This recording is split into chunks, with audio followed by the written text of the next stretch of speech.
Dari pancaran nur kita itulah Nur Muhammad yang ada di diri kita. Ada nur Allah, ada nur Muhammad. Jadi kita yang saya sebut tadi itu adalah energi gelombang dan medan yang bersih kita tadi dengan latihan dengan gerakan-gerakan yang katanya pas menggosok sosial itu bukan kita membuat gerakan takbir dan sebagainya sampai salam itu. Terus itulah yang dimaksud menggosok tadi. Kita tidak boleh sholatnya sembarang-sembarang, ada rukun dan syaratnya. Kita sholat menuju Ka'bah juga, semua kiblat harus sama. Tujuan supaya tubuh kita ini memancarkan nur nantinya, bersih. Anak kecil juga dari pancar juga nur, tapi nanti setelah besar nanti dia akan terganggu. Nah, tentang nur tadi itu letaknya di mana? Ya tentulah letaknya di aras. Di mana ke aras? Kalau itu pertanyaannya akan sulit dijawab. Coba Al-Quran tidak ada yang bilang di mana aras. Cuma diletakkan di langit pertama. Bertaktanya di situ.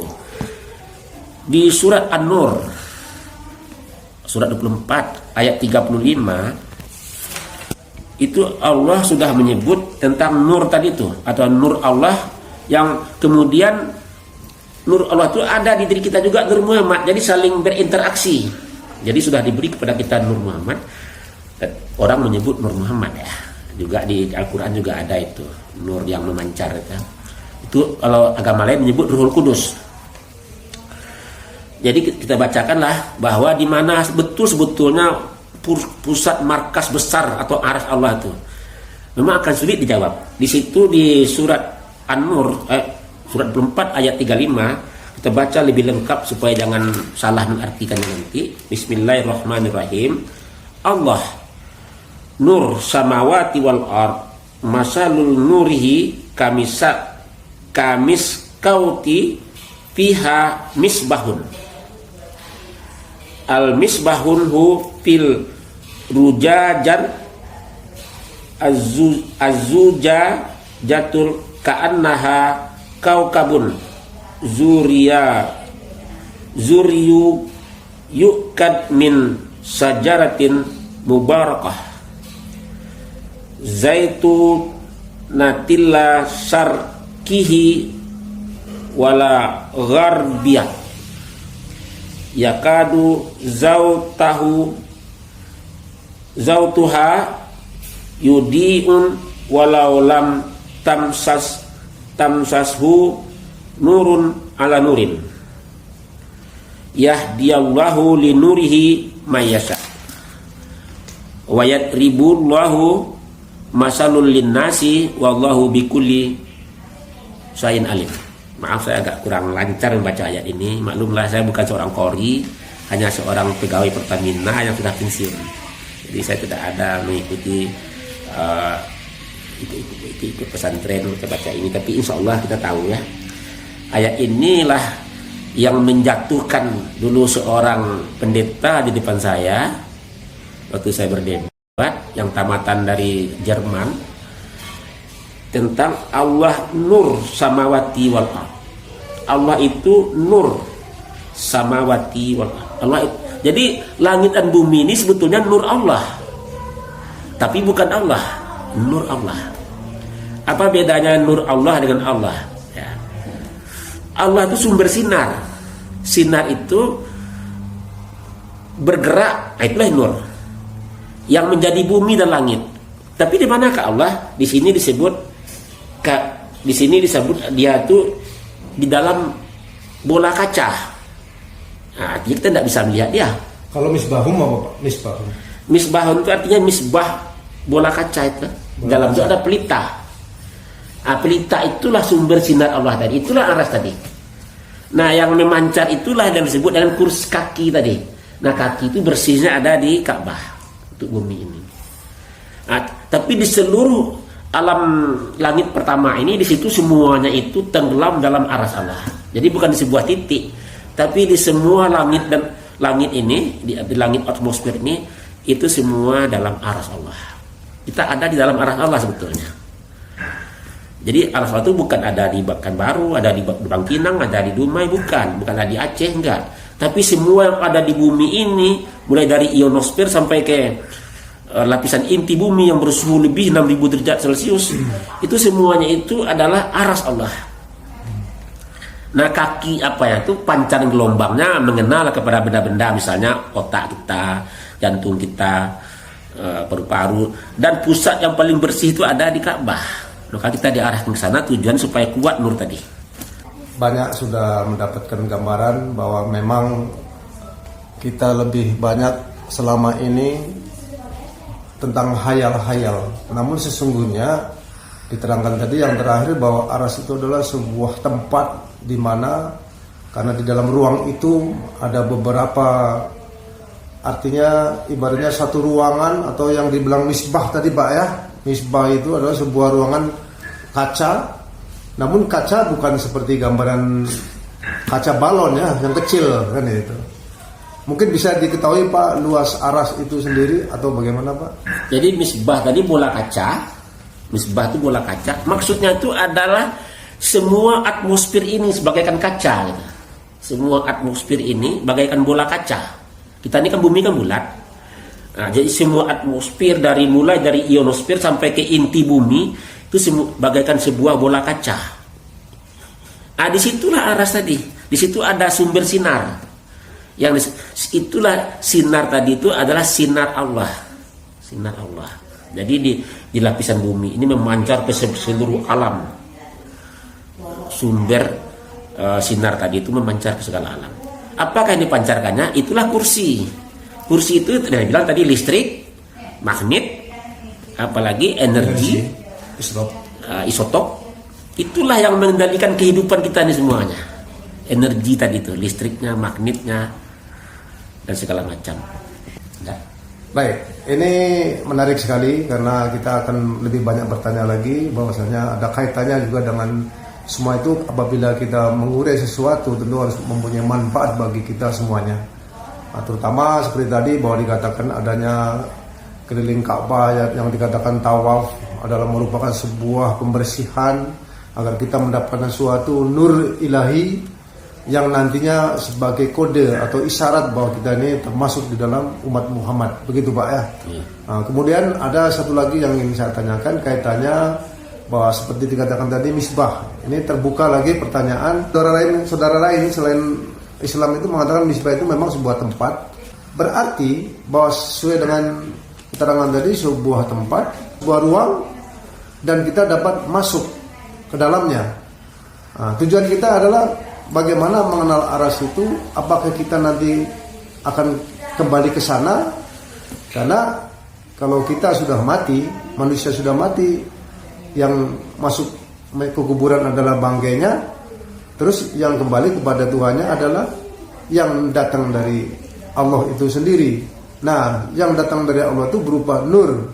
Dan cahaya itu tentu akan kembali, apakah kembalinya di tempat itu atau di tempat lain. Karena ini ada terkait dengan bahwa setiap sesuai dengan keterangan misbah itu adalah sebuah tempat persatuan mungkin dari para aulia dan anbiya itu mungkin ada juga di sana. Mungkin bisa diterangkan Pak. Terima kasih Saudara Ustadz Maulana. Jadi sebuah tempat itu jangan dibayangkan sebuah tempat alamat, sebuah koordinat, enggak.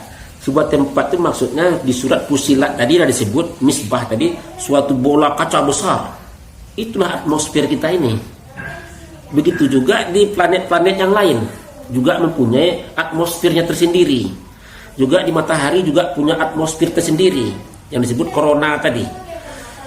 Di bulan juga punya atmosfer, dan bintang-bintang dan semuanya ini punya atmosfer.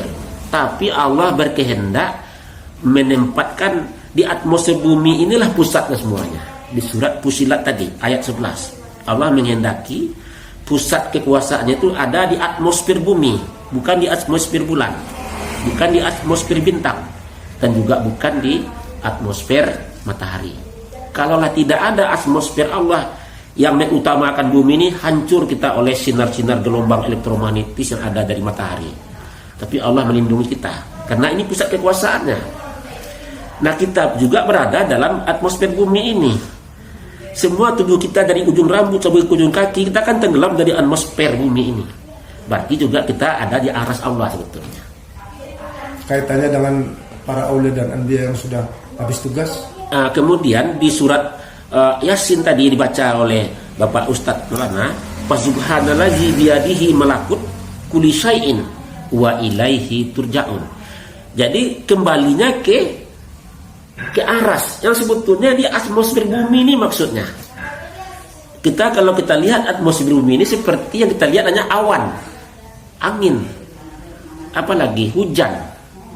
Sebetulnya kita tidak melihat mikrokosmosnya, yaitu gelombang banyak sekali gelombang di bumi ini. Yang paling kuat itu magnet bumi dan gravitasi. Gravitasi bumi ini sangat kuat sekali. Dan yang paling kuat itu gravitasinya di matahari, di bintang. Saking kuatnya gravitasi di situ, gas pun bisa ditarik menjadi satu. Kalau ini kan besi. Gravitasi itu maksudnya begini. Umpama besi dengan kayu, dalam volume yang sama, besi lebih berat daripada kayu. Artinya adalah besi lebih kuat ditarik oleh gravitasi inti bumi daripada kayu.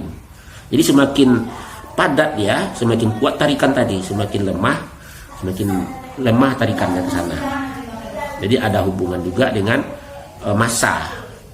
Dalam ilmu fisika mekanika itu ada rumusnya, F sama dengan M kali A.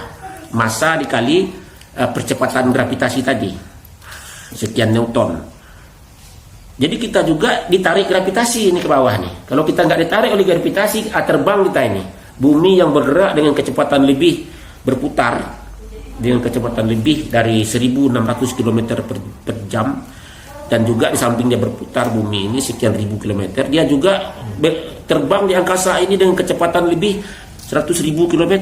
Kalau nggak ada lagi gravitasi, tubuh kita ini terbang-terbang lah. Itulah gravitasi. Baik, jadi sedikit banyak kita telah paham. Mungkin ada yang mesti perlu juga lebih dijelaskan karena kaitannya dengan antara gaya gravitasi menarik antara langit dan bumi lebih besar dari bumi, maka dipusatkan bahwa untuk yang adalah di atmosfer bumi. Berarti daya tarik yang kuat tadi akan mengarah kepada seperti kita pernah dengar, semakin dalam lautan semakin mempunyai kekuatan untuk menarik daripada benda-benda yang di atas. Yang saya ingin tanyakan bahwa berarti aras itu ada di situ. Tetapi kita bisa menggambarkan bahwa sesungguhnya karena kekuatannya gaya tarik ada di dalam bumi atau di inti bumi, berarti aras mungkin ada di situ. Bagaimana Pak itu Pak? Tapi secara tersamar ayat Quran mengatakan begitu. Jadi kekuatan tarikan inti bumi itu yang sangat kuat itu ada di inti bumi sekitar 27.000 km ke bawah. Ada di situ. Kekuatan tarikan itu yang mungkin saja berkesimpulan itulah aras tadi. Dan yang terasa-terasanya hanyalah kakinya saja. Kemudian kalau kita meninggalnya ke sana perginya, ke inti bumi tadi, ke fluktuasi inti bumi. Ya, kalau kita simpulkan tadi sudah kita dengarkan bersama, boleh diraba kan gitu. Kita ini hanya berusaha untuk dapat lebih menjelaskan, mendetail dalam hal sesuai dengan kemampuan dan sesuai dengan rujukan daripada Quran.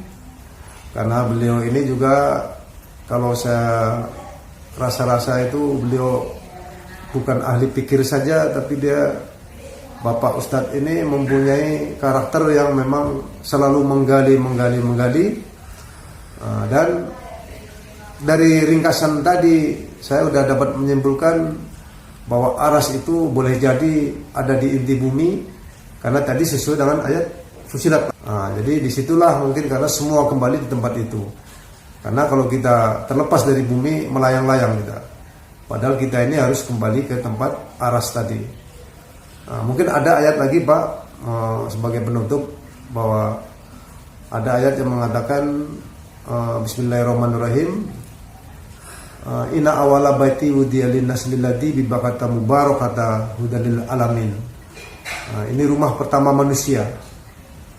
Karena terkait dengan tadi aras, berarti dia punya ibarat adanya center, maka antara vertikal dan horizontal tadi sampai ke inti bumi, apakah bisa dihitung dengan tingkatan akal manusia?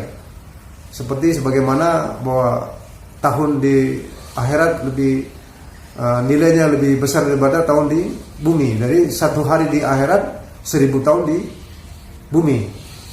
Apakah juga aras ini juga bisa disamakan sebuah tempat antara jarak antara inti bumi dengan di luar inti bumi?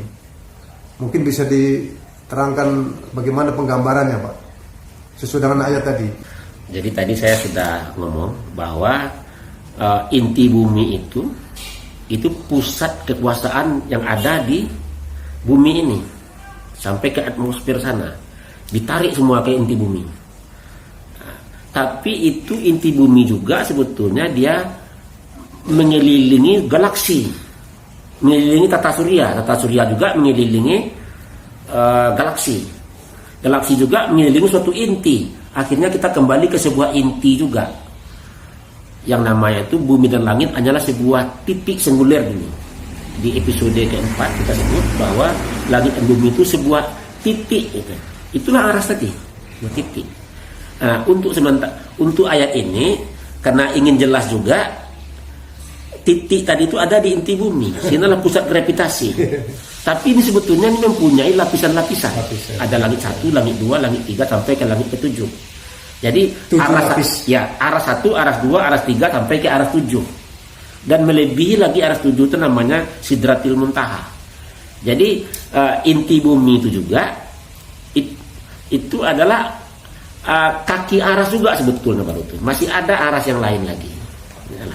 Bumi ini hanya setitik debu. Kita sudah menangkap dari uraian Pak Ustadz kita ini. Mudah-mudahan kita nanti, karena dengan batasan waktu juga lah, mungkin ada yang ingin disimpulkan, Pak, buat saudara-saudara kita mengenai aras ini. Karena tadi saya mendengar akan ada sebuah pemahaman tentang Sidratul Muntaha. Ini lebih menarik nanti yang kedepannya. Dan ini silakan, Pak, untuk menyimpulkan dari uraian pada hari ini. Dengan menyimpulkan uraian maka berakhirlah pertemuan pada kali ini. Untuk menutup pertemuan ini dengan doa buat kita semua. Silakan, Pak. Alhamdulillah kita sudah bisa membuka tabir tentang aras ya. Jadi saya bilang aras itu ada di inti bumi. Sebetulnya itu juga belum. Aras itu masih banyak lapisannya lagi. Nurun ala nurin, di cahaya di atas cahaya. Di ayat tadi dibilang nurun ala nurin. Jadi sinar Allah itu bergelombang menjadi langit dan bumi, itu pun dalam bentuk nurun ala nurin. Tapi untuk kehidupan kita ini di galaksi ini, Allah sangat mengutamakan bumi ini. Maka diletakkan sebahagian kaki aras itu ada di inti bumi. Di awal di episode kelima semuanya dalam bentuk satu inti dipecah. Nanti akan dikumpulkan lagi menjadi situ. Nah, kita meninggal wa ilaihi turja'un itu untuk sementara kita kan belum selesai proses kehidupan kita. Meninggal, kita masuk ke alam barzah, untuk sementara kita masih berada di langit bumi ini, itu di inti bumi. Jadi semua apa yang ada terekam di diri kita itu, baik ataupun buruk, disimpan di inti bumi semuanya itu. Makanya kita kalau meninggal dikuburkan, jangan dibakar, jangan diapa-apain, dikubur aja baik-baik supaya langsung menghadap ke inti bumi. Jadi inti bumi itu juga sebetulnya adalah gelombang daripada aras yang sebenarnya, yang kita juga tidak disebut di sini, hanya bisbah. Buat langit itu banyak. Langit mendekat dengan bumi ini namanya atmosfer. Ada langit kedua, dimensi sampai 11. Sedangkan kita hanya 3 dimensi. Jin juga hanya 4 dimensi. Dan di situ barzah juga cuman 4 dimensi, paling-paling naik ke 5 dimensi. Berbeda dengan Nabi Muhammad SAW yang melintasi semua dimensi sampai ke Sidratil Muntaha. Nah, kalau kita belum ada keizinan ke sana. Tapi untuk orang-orang yang suluk, walaupun dia tidak sampai ke ujung, di pinggir juga bisa terasa. Karena gelombang itu menembus apa saja. Inilah kira-kira pemahaman tentang apa itu aras, apa itu kaki aras, kursi aras, supaya kita jangan terkena seperti Nabi Nuh alaihissalam yang ditegur oleh Allah. Dia meminta sesuatu yang dia tidak tahu.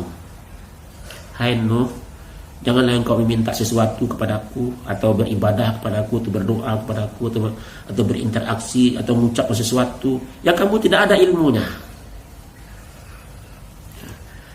Lalu Nabi Nuh memohon ampun kepada Allah. Itulah gara-garanya Pak, nabi-nabi yang lain selain Nabi Muhammad SAW itu tidak mendapat syafaat, karena ada juga kasusnya. Nabi Daud lain lagi kasusnya, Nabi Adam lain lagi kasusnya, Nabi Yunus lain lagi kasusnya. Hanya Nabi Muhammad yang diberi syafaat nantinya. Dan kita juga termasuk umatnya. Inilah hebatnya kita beragama Islam ini, kita juga mendapat syafaat dari limpahan dari Nabi Muhammad SAW nanti. Umat lain tidak. Nah, mudah-mudahan kita dengan sedikit berangsur-angsur tentang roh, tentang aras, tentang alam malakut, yang gaib-gaib ini Sidratil Muntaha, akhirat, nanti kita secara lebih kurang ada 5 episode lagi lah nanti. Kita bisa paham, ada ilmunya sedikit tentang alam-alam gaib ini, alam mikrokosmos namanya, alam kuantum energi. Lebih dan kurang saya mohon maaf kepada Allah, saya mohon ampun dan mohon taufik wal hidayah. Wassalamualaikum warahmatullahi wabarakatuh. Waalaikumsalam warahmatullahi wabarakatuh. Baik, saudara-saudara yang dimuliakan, tibalah saja untuk kita berpisah pada kesempatan ini, dan kita akan dapat menguraikan kembali di waktu yang akan datang. Karena sesungguhnya banyak hal yang perlu kita ketahui, bagaimana kita ingin beribadah kepada Allah sesuai dengan surat ayat Al-Isra dikatakan, jangan meminta atau janganlah kamu berbuat kalau kamu tidak tahu atau tidak ada ilmunya, karena sesungguhnya itu dosa di sisi Allah. Oleh karena itu mari kita sama-sama untuk selalu kita mengingatkan kepada diri kita masing-masing bahwa sesungguhnya kita perlu untuk meningkatkan daripada pengetahuan kita agar Allah meridhoi segala perbuatan kita. Sekian saja yang dapat kami sampaikan pada kesempatan hari ini. Kepada Allah dan Rasulnya minta ampunan dan tobat serta petunjuknya. Saya sudahi dengan wabillahi taufiq wal hidayah. Assalamualaikum warahmatullahi wabarakatuh.